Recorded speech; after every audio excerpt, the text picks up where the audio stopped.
welcome to Connections Radio Show.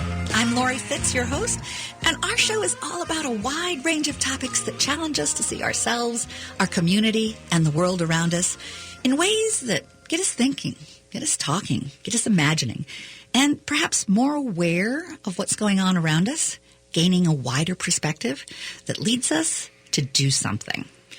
And as you know, it's the first Saturday of the month, and on the first Saturday of the month, we have the Eastside Freedom Library. And my co-host for all of the Eastside Freedom Library shows is my friend Peter Ratcliffe. Welcome, Peter. Thank you, Lori. Welcome, everybody. I so enjoy when you're my co-host for our shows. So you've got some great guests today. We do.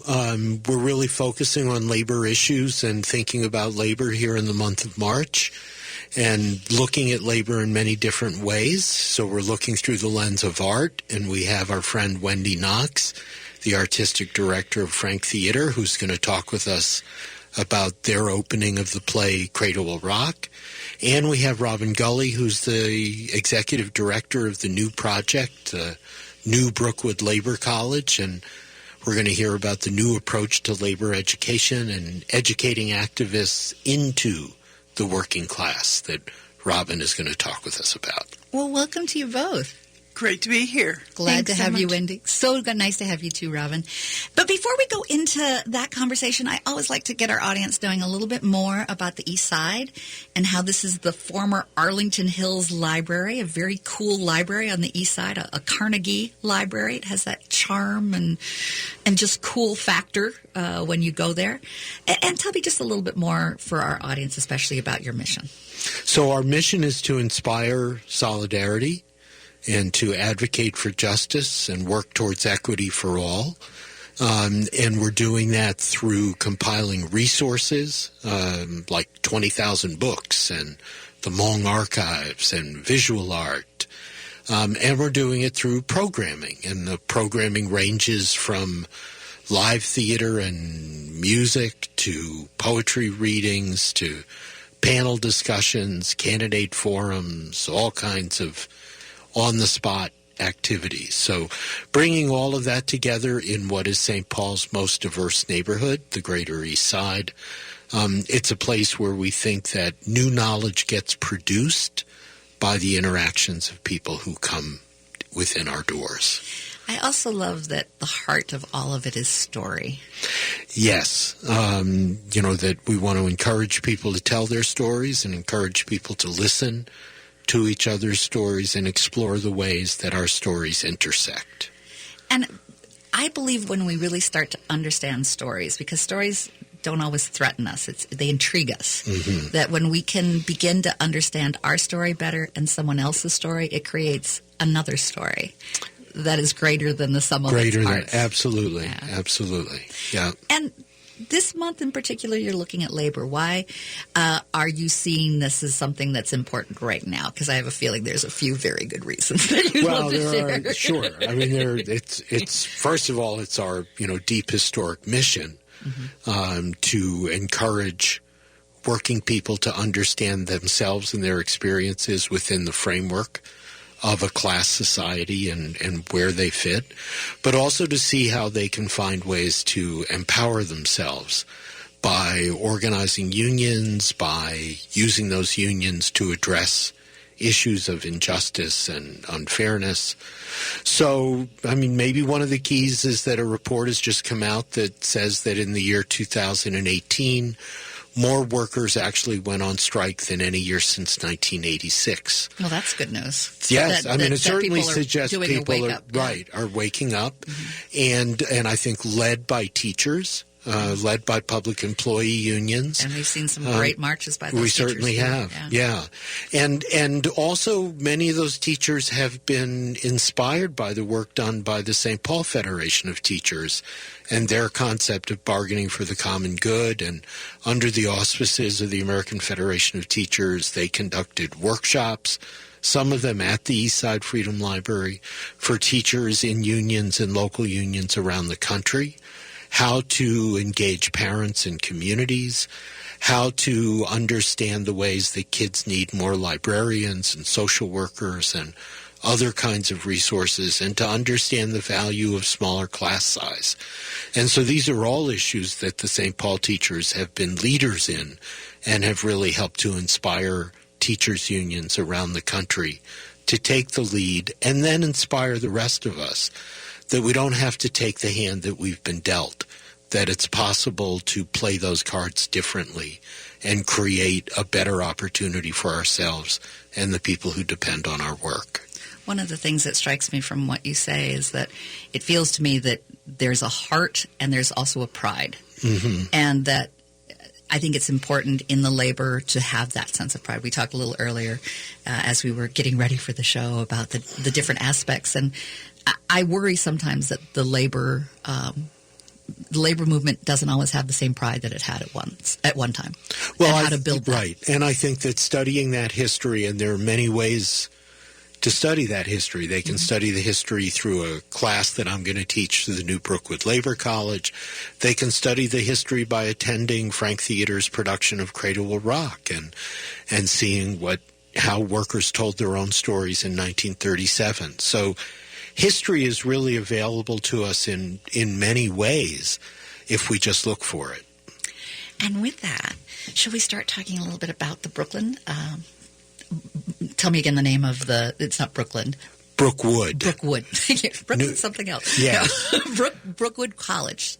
Right. Let's launch into the Brookwood College. Sure. So the name Brookwood came from a labor school in the 1920s and 30s at a time very similar to the 1990s and early 2000s when the number of workers in unions was shrinking. The effectiveness of unions was being questioned, and some dedicated people came together in northern New Jersey and launched something called the Brookwood Labor College as a place for workers to learn critical thinking and for workers to build relationships with each other so that they would have people to bounce ideas off of and learn from.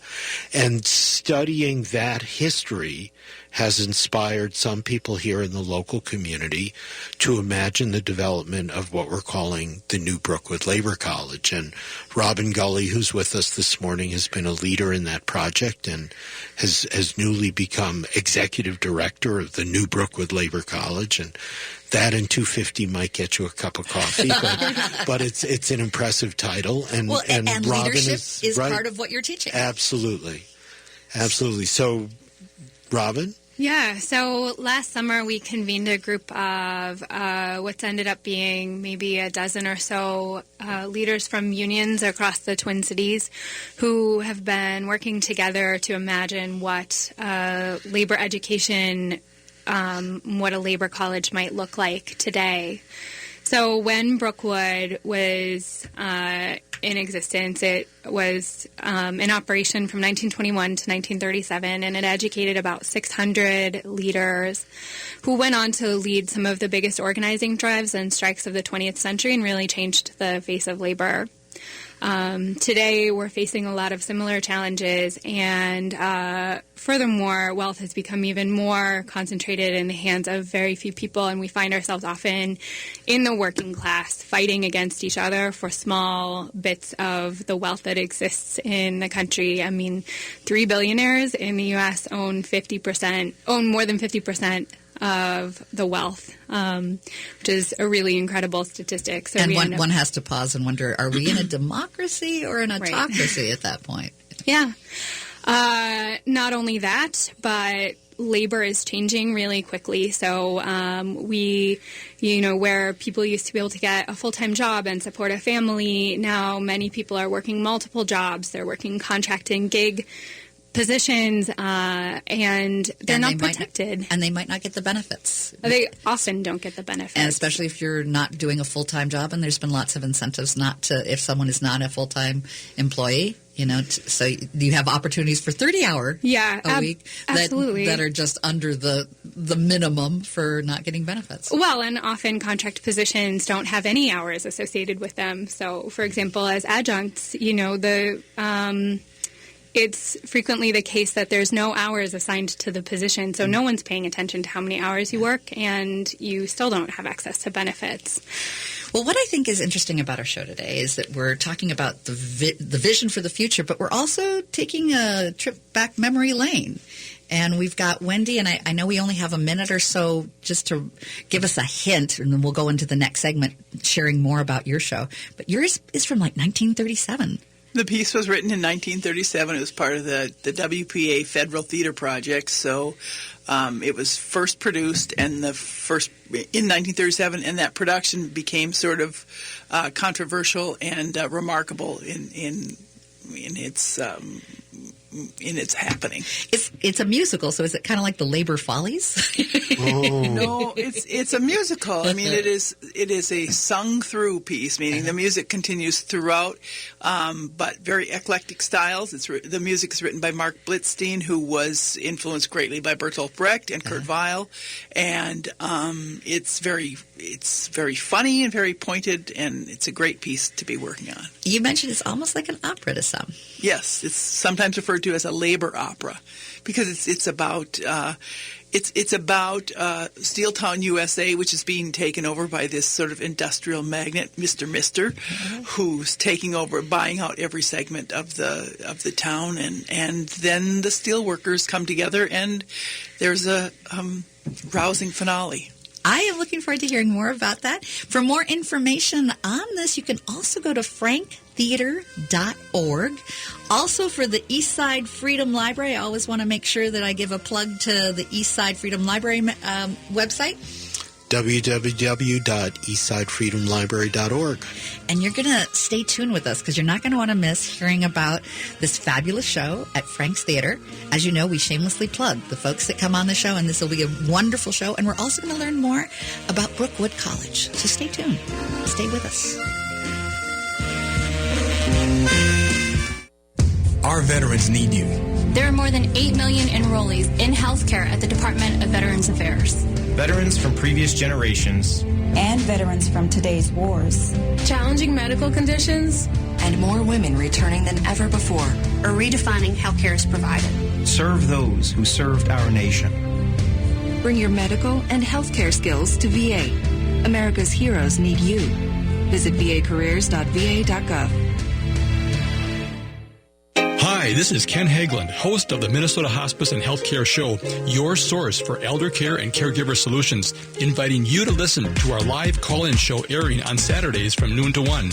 Each week, we provide answers to important questions regarding elder care and caregiver issues to help you and your loved ones plan for the future and enjoy your best quality of life. Please join us this Saturday from noon to 1 for the Minnesota Hospice and Healthcare Show and learn more about us at minnesotahospice.com.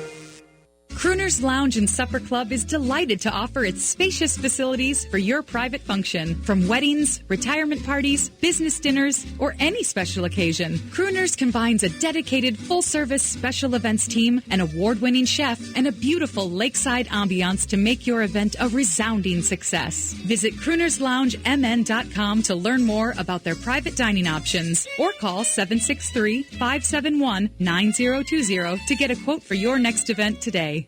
I'm Peter Ratcliffe from the Eastside Freedom Library, and I'd like to tell you about an historic place on Payne Avenue, Brunson's Pub. Experience history and passion through the delicious menu, reflecting the Eastside's diversity. The choices are limitless: salads, sandwiches, burgers, and shareable plates. Visit Brunson's Pub at 956 Payne Avenue and grab a discounted gift card when you mention that you're an AM 950 listener or a supporter of the Eastside Freedom Library. Be sure to check out brunsonspub.com. Tom Hartman here, letting you know how you can go solar with All Energy Solar, even way up north in Minnesota.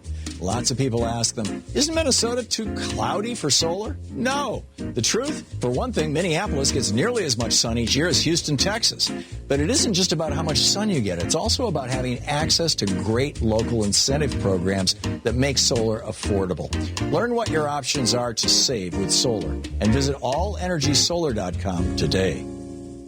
Hello, I'm a professional announcer voice. I voice professionally, just like Fearless Comedy Productions, except they don't voice, they comedy. And starting March 29th at 7 p.m., they will professionally comedy for 50 straight hours. 50 straight hours. You can join them at the Phoenix Theater in Minneapolis for just a suggested donation of $20. Learn more or watch the event online at DieLaughingMarathon.com. That's DieLaughingMarathon.com. Welcome back to Connections Radio Show. I'm Lori Fitz, your host, and we've been having a great time already discussing labor, and we're looking at a way of looking at it for the future with education as well as the arts. And as you know, this is the first Saturday of the month, so it's the East Side Freedom Library. And I've got Peter Ratcliffe, who is my co-host today. Hi, Peter. Hi, Lori. Peter, if you wouldn't mind, would you recap a little bit about what we talked about in the first segment and also set the stage for our discussion with Wendy? Sure. So we were talking about the 1930s and today, and I think it's very important to realize that the moment that we're living in today, which Robin was describing in terms of the gig economy, contracting work that doesn't pay benefits, you were saying about work that doesn't provide a full-time job, and how that work is what the labor movement needs to figure out how to engage if there's going to be a better future for working people. And in the 1930s, which many people only think about, if they think about it at all, in relationship to something called the Great Depression, which mattered, but also what was going on in the 1930s is who workers were in the United States was changing. More of them were African Americans who had come from the South. More of them were immigrants from Southern, Central, and Eastern Europe who had come since the World War I era. So who the workers were was different, and what work was like was different because it was the era of mass production, people like Henry Ford and the assembly line. So more and more of the work was unskilled. More and more of the work was being done by people who didn't speak English.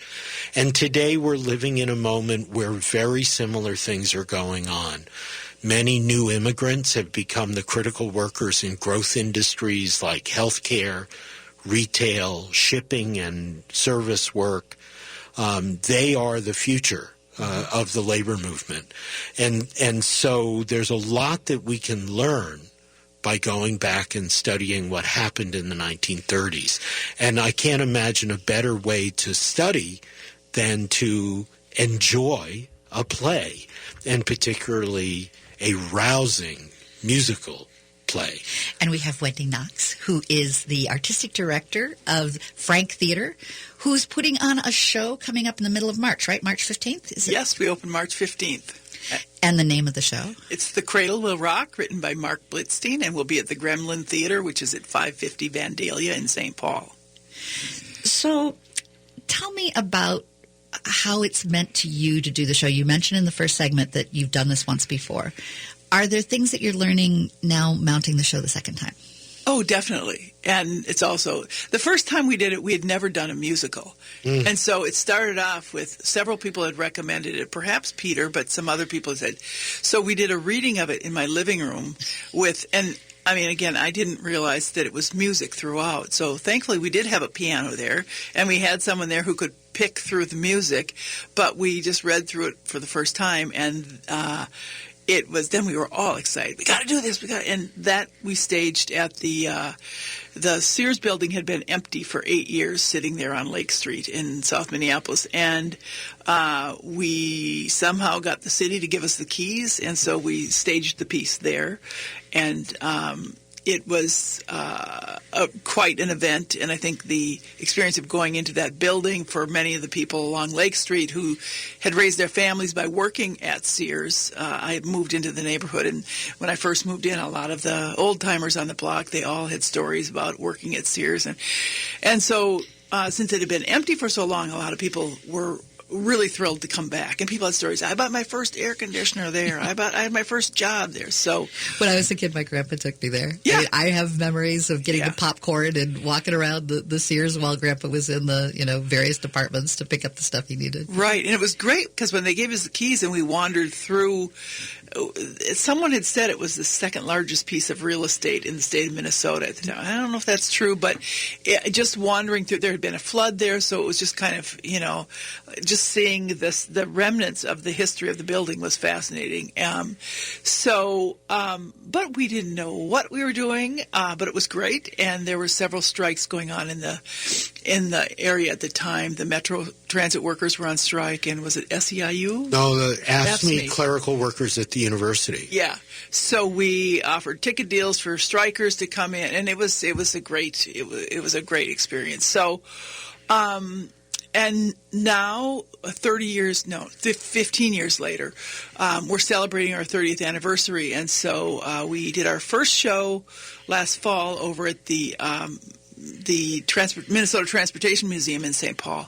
And now this is our second show, and trying to figure out what we're going to do to mark our 30th anniversary. I was trying to figure out, we've done a lot of Bertolt Brecht, and that seemed to be something, but I think it was after some particular active news day, I just thought a great shot of agitprop theater would be good. So, and people have asked, when are you going to do Cradle again? When are you going to do Cradle again? And so we're in a bona fide theater this time.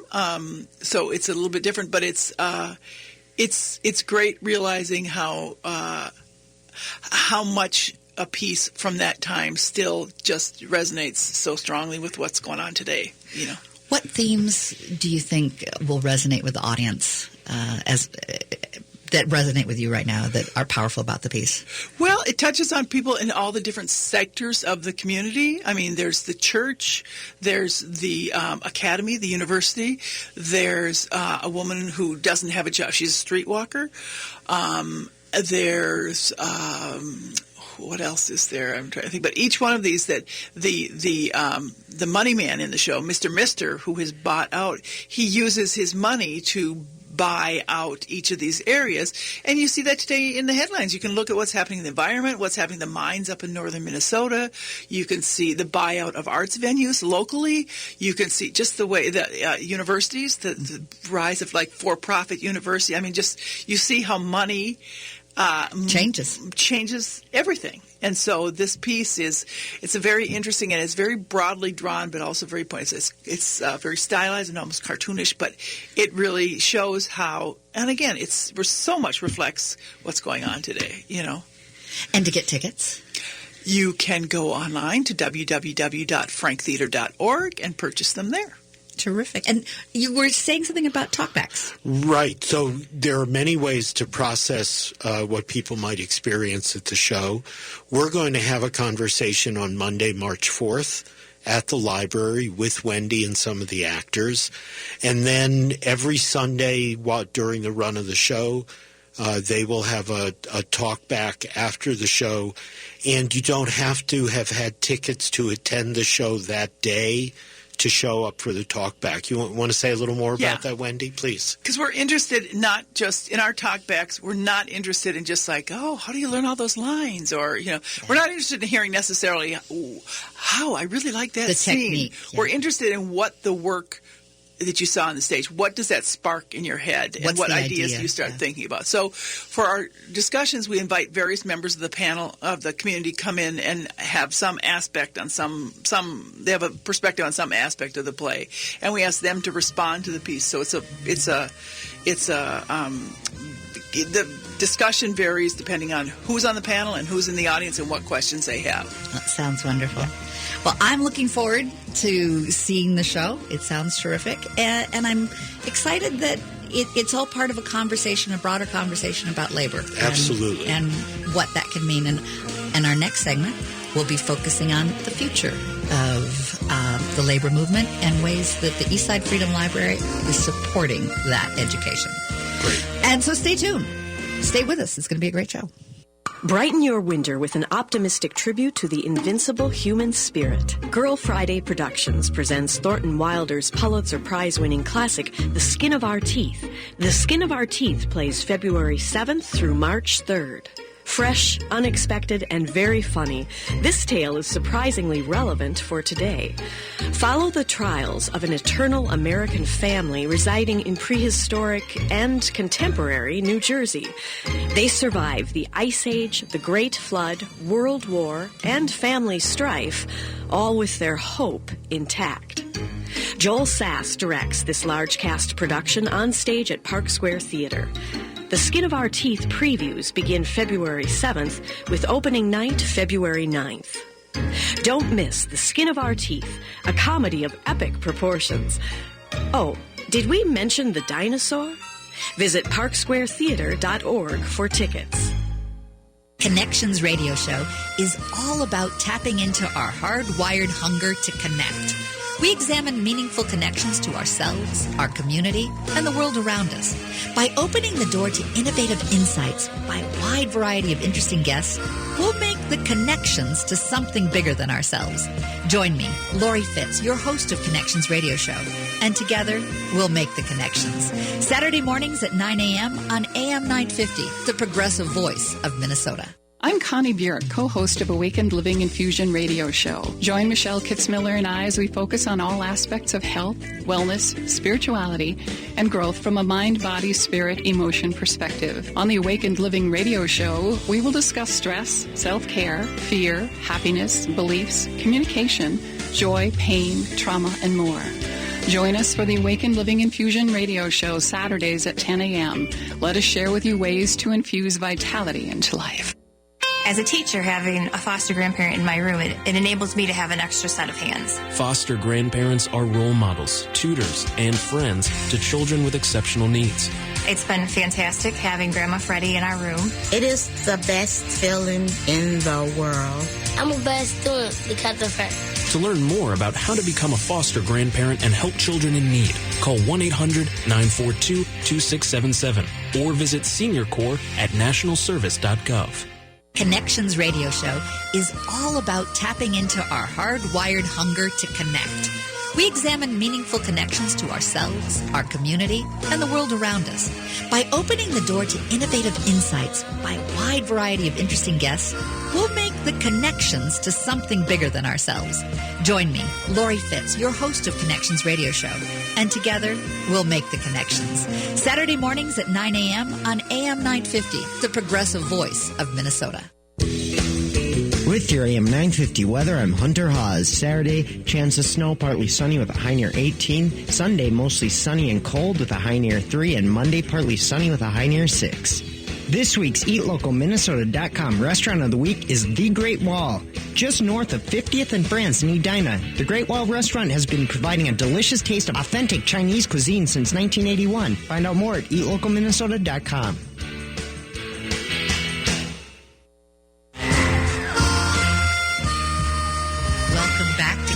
Radio Show. I'm Lori Fitz, your host, and we're talking about labor today, and we're talking about the cool things that are happening with the Eastside Freedom Library. And Peter is here with me today, who is my co-host and who is the co-executive director of the Eastside Freedom Library. Peter Ratcliffe, tell me about, give me a quick summary of what we've been talking about with our audience who may have just joined us. Well, I think we're talking about the convergences in workers' experiences today with experiences in the 1930s. We're talking about accessing those similarities through the musical play Cradle Will Rock at Frank Theater. At Frank Theater, and also conceptually with the new Brookwood Labor College and its relationship to the Brookwood Labor College that trained 600 activist organizers in the late 1920s and 1930s, something that we hope to begin doing again based at the Eastside Freedom Library. So we're not practitioners of nostalgia at the Eastside Freedom Library, but we do think that it's productive to have a conversation between the present and the past in order to figure out how to make a better future. And why don't you introduce our guest again from Yes. New Brookwood? Right. And so we're joined today by Robin Gulley, who is the executive director of the New Brookwood Labor College and someone who is steering our effort to get this exciting new project off the ground. So, Robin, tell us about the mission and vision. New Brookwood Labor College aims to educate workers into the working class. We're specifically targeting folks who are true believers in the labor movement, who believe that a strong labor movement can move the working class forward, and who believe in an expansive vision of the working class. So not one that's limited to people who are on the brink of poverty, but one that includes everyone who is dependent on wage labor, essentially, and perhaps even more expansive than that, I would say. So New Brookwood has been envisioned by a group of about 12, maybe 15 folks who have come from labor unions and organizations that I would say are labor adjacent, who have been working together to envision what labor education would look like today. So there are a lot of training programs for labor, but we are really interested in deep thinking and debate about the past and the future of the labor movement. So this is a time when the labor movement is under attack by the government, by employers, by the right wing, and it's a really important time for us to consider what does an inclusive labor movement look like, and how can we move that forward. We talked a little bit before the show, and the word deservability came to mind in some of our conversation. How are you addressing the deservability and inspiring that pride? Yeah, so we believe that every person deserves. So I come from a human rights background. So I believe in human rights, and I believe that every person has the right to a life lived with dignity and has the right to having basic needs met. We are looking at a world where we have plenty of wealth, but it's not being distributed, and millions and millions and millions of people do not have the resources that they need to live a life with dignity. Here in the U.S., that means not being able to access quality and affordable health care. It means not being able to have adequate housing for your family. It means sometimes not being able to send your kids to schools that are safe, or where they're getting an education, and lots of other things that I think a lot of us can relate to very deeply. So New Brookwood Labor College is working to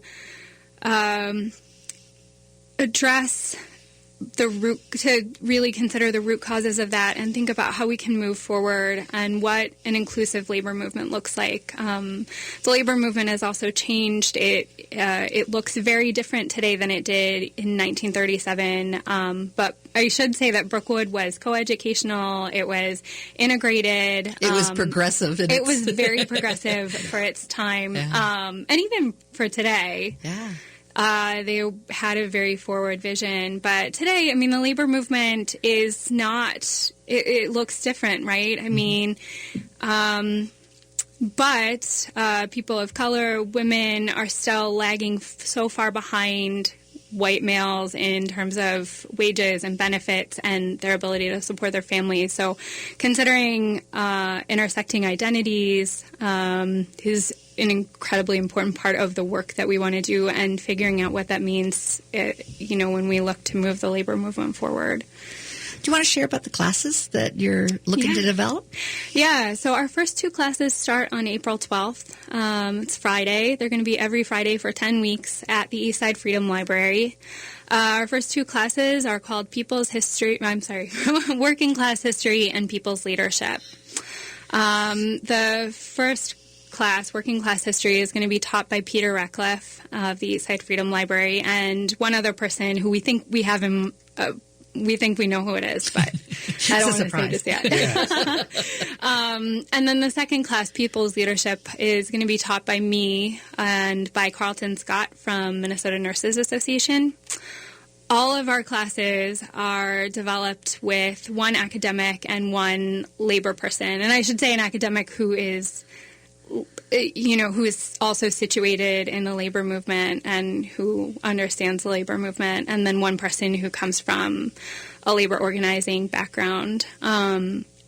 And then our second classes, so the cohort model that we're using includes 4 core classes, and then we'll add classes to that as we go forward. But the second classes are going to be economics and trade, and organizing. So I'm curious about your own personal story and why you have taken this on. You know, why you decided to be the executive director, and what personal connection you have to this. Yeah, I think there are a lot of stories that I could tell, but I came from a working class family. My mom is a dance teacher. My dad worked for an insurance company. He does other things now, a lot of gig work, contract work, like a lot of folks. So I would say that I've been in and out of organized labor for a long time. I started studying labor history when I was in college, and did a lot of work on labor research when I was there. And I've done labor organizing with SEIU Healthcare Minnesota, where I went out and organized home care workers to form a union. I also worked with faculty at the University of Minnesota when they were trying to form a union. But one of the things that really I think is important to my story is that I was a single parent for a long time. And in my life, I felt like, I had done all these things right. I followed the path that I was supposed to. I went to college out of high school. I finished 2 master's degrees. I have a lot of work experience. And yet finding like a job that would pay our bills and pay for childcare and pay for student loans and pay rent was so hard. And I felt like it just shouldn't be this hard. It just shouldn't be this hard. When you've done everything that you're supposed to do. And there's a barrier. And there's still a barrier, and you're still being told, like, you don't deserve more. And if you really cared about this work, you wouldn't care so much about your wages and, diminishing. Yeah. So your vision, if this were, let's say 20 years from now after you've created this, what does that look like? What does the world look like that's been impacted?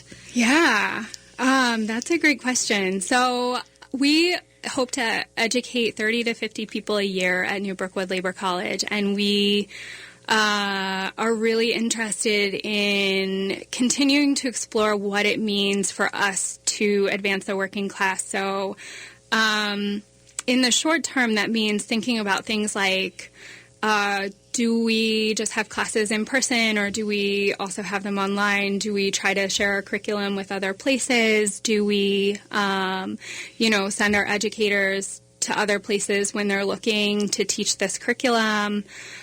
In 20 years, I would like to see that we'd had the same impact that Brookwood had in its time, that we were sending people back into the labor movement, and that they were advancing, that they were changing the labor movement to make it more inclusive and to expand the labor movement.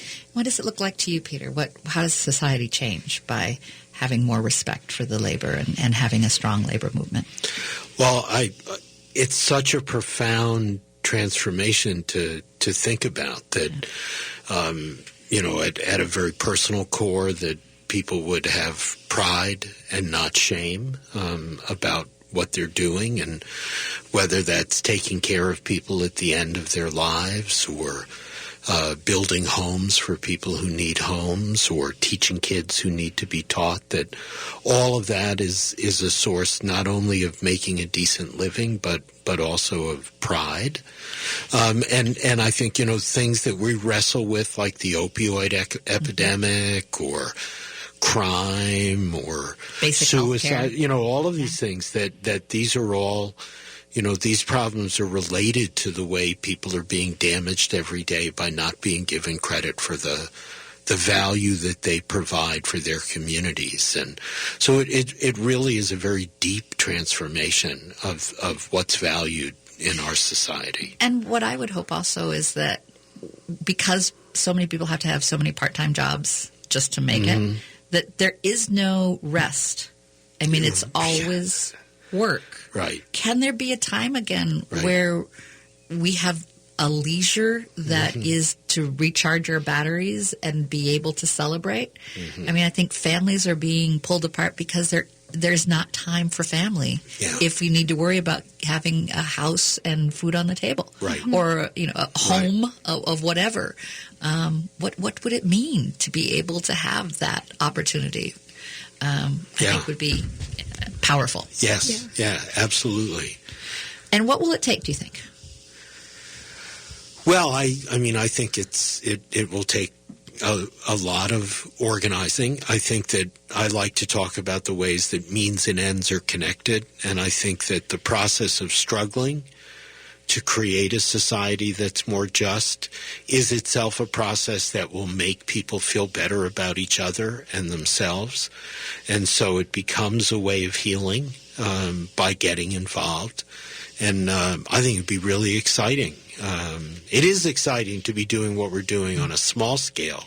It would be all that more exciting to be doing on a larger scale. I'm always looking at beginning with the end in mind, so I'm always interested. You're about to say something. Yeah. One of the things that I would really like to see us transform would be the way that people identify with each other. I think that we live in a world where folks feel so divided. I mean, we can see this all over the place, right? Not only, we can see it in our government, but we can also see it in our neighborhoods. I mean, social media has made it really simple to see when people are accusing folks of this guy came to my door and I was nervous that he was trying to rob me or something like that. I would like to see a world where we trust each other more and where we have more faith in each other. And we see shared values. Yeah. And celebrate shared values in a positive way and not live in fear. Good stuff. And more good stuff to come. Yep. We're wrapping up this segment, but in our next segment, we'll hear about some events taking place at the Eastside Freedom Library. So you don't want to miss that. Stay with us. I'm Peter Ratcliffe from the Eastside Freedom Library, and I'd like to tell you about an historic place on Payne Avenue. Brunson's Pub is a place where history and passion are a part of every detail, starting with the menu. The Payne-Phelan neighborhood arose from Dakota people who lived here for hundreds of years, and pioneering immigrant communities, Irish, Swedes, German, and Italians, who made the East Side their home. More recently, waves of new residents from Asia, Latin America, and Africa continue the rich immigrant history and are revitalizing the community's cultural life and economy. Come experience Brunson's Pub at 956 Payne Avenue and grab a discounted gift card when you mention that you're an AM 950 listener or a supporter of the Eastside Freedom Library. Be sure to check out brunsonspub.com. Hey, it's Brett from our new 4 p.m. show, the Minnesota Progressive Repartee. And I'd like to invite you to another repartee of sort. It's the 2019 Blue State Ball. This will be the 4th Blue State Ball I've attended, and I'm really looking forward to this one. Why? Well, because after those tough times of living through the Donald Trump election and the Republican Congress, we finally turned the tide last November with the Blue Wave. So come celebrate all your hard work last year of door knocking and getting out the vote at the Blue State Ball on Saturday, March 2nd at the Blaisdell in Minneapolis. VIP gets started at 5 with general admission at 6:30. I'll be there along with my repartee co-hosts Doug Padgett and Hunter Haas. Matt McNeil, Ellie Krug, and Robert Pilot will be there, and so will our headliners Tom Hartman and John Fugelsang. This year's ball is sponsored by Northern Sun and Howling for Wolves, while we'll have some delicious mouthwatering food from It's Greek to Me. So let's party at the Blue State Ball on Saturday, March 2nd at the Blaisdell and celebrate the Blue Wave. Tickets are now only available at the door. Find details at am950radio.com. The stage is set with a motionless tableau, the actors frozen in mid-action, their faces conjuring up an ancient frieze. At the snap of fingers, the spell is broken. The statues spring to life and Antigone begins. Park Square Theater presents Antigone on stage February 1st through March 3rd. A reimagined adaptation of this classic Greek drama explores civil disobedience, fidelity, and a family torn apart by pride. This electric production brings the action directly on stage with an all-female cast playing the roles. The battles between the laws of the gods and the laws of the people rages. Who is right when all are certain? What are you willing to die for? Be a part of this epic event at Park Square Theater in St. Paul. Tickets and more at parksquaretheater.org. That's parksquaretheater.org.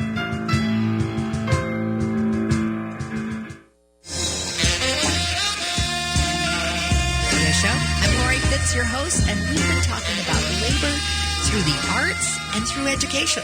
And I have Peter Ratcliffe, who is my co-host from the Eastside Freedom Library. Good morning, Lori, and good morning, everyone out there. I don't want to go any further in this show without reminding everyone that we're here because of the generosity of Brunson's Pub on Payne Avenue, right around the corner from the library. And it's a place to celebrate the stories of the East Side and also to have wonderful food and community. So we want to thank our brothers and sisters at Brunson's Pub for making it possible for us to be here. And to check out their menu, you can go to brunsonspub.com. The cool thing about there is you can go and get some discounted gift cards just because you've listened to the show. You can say that you are an AM 950 listener, or you can say that you are a supporter of the Eastside Freedom Library, and you get a discount.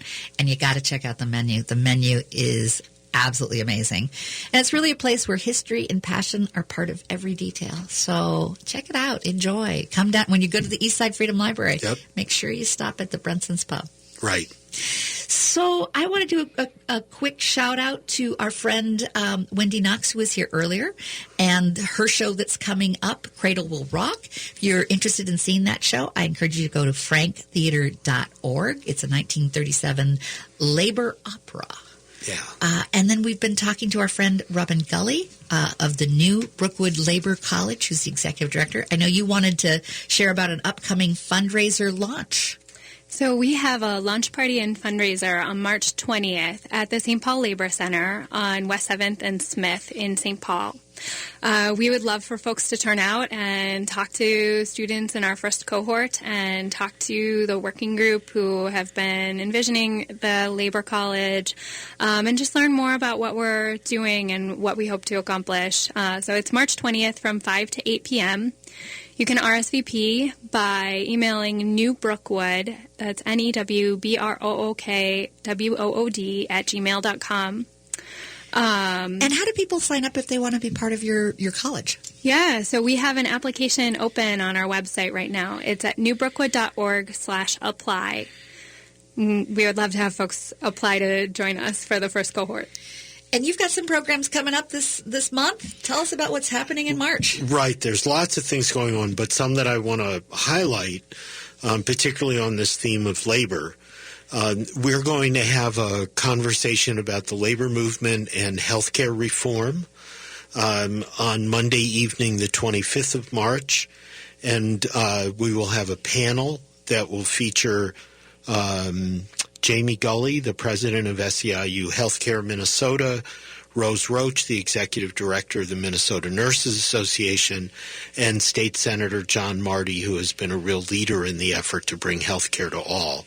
So we're doing a series once every month, Labor Movement and, as a way, like New Brookwood Labor College, of trying to build a more inclusive labor movement, figuring out what our relationship is to ongoing social movements. So again, join us on Monday, March 25th. And then I want to jump ahead and look into early April for a second. And that is on April 4th. There will be the 4th annual Union Job and Resource Fair. The first 3 took place at the Eastside Freedom Library, and interestingly, they've been so successful that we've had to move them to a larger space. Oh, that's wonderful. And we will be at the International Brotherhood of Electrical Workers Local 110 Hall on Conway Street at 1330 Conway Street in St. Paul on the 4th of April. On the 4th of April. Okay. Yes. And we're expecting somewhere between 40 and 50 unionized employers, including union apprenticeship programs that allow people to earn while they learn. And we've had somewhere between 125 and 150 job seekers from the East Side. You don't have to be from the East Side to come. It's open to anyone. It is a resource as well as a job fair, so it's an opportunity to learn how having a union job can make your life different, and how to gain access to those kinds of jobs in different sectors, the building trades, but also government, also healthcare, also groceries and retail. Where are the unionized jobs, and how can you get in line to get one? I'm excited that you outgrew and that you've got a partner in the community. I mean, it's kind of bittersweet for me. I hate to let go of having it at the library and having it be something that brings people in to discover what a remarkable place the library is. Well, maybe you can have some workshops there that are in partnership. Right, yeah. I'm certainly hoping to. We're also opening a series of events in late March around the Minnesota Humanities Center's exhibit, Why Treaties Matter. And we're working with our Dakota relatives on the east side and the Lower Phelan Creek Project. We will be hosting the exhibit that originates at the Minnesota Humanities Center, but it will be housed with us for 4 weeks. And basically every Sunday from the last Sunday in March to the last Sunday in April, except for Easter, we will be having programming. It will include a youth native dance group, a youth native drumming group. We will hear from native elders on history. And on I think the 14th of April, we will have a panel discussion that brings together people from both the Anishinaabe and Dakota communities with people from the Hmong, Karen, and Somali communities to explore the similarities in their experiences of being pushed off their land, confined in various kinds of camps, and forced to resettle. And we think it's really important for those stories to intersect so that people, again, can explore what they have in common rather than what's so different.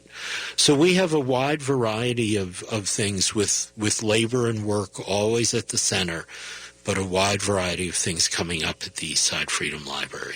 I also see you've got a lot of good African drumming workshops going on, too. Right, so every Tuesday and Thursday after school, there is an African drumming workshop taught by Babatunde Lee. Thank you to the Minnesota State Arts Board for funding that work and making it possible for us to do. And stay tuned.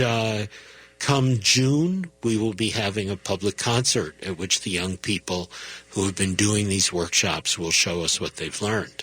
I always enjoy going to your event page, and I want to make sure the audience knows how to do that. It's the eastsidefreedomlibrary.org/events-calendar.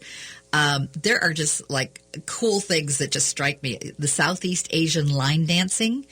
That looks just with wellness that's associated with that. Yes, taught by Lisa Zhang, who works at the Neighborhood Development Center and has this other identity as a Zumba line dancer yoga teacher.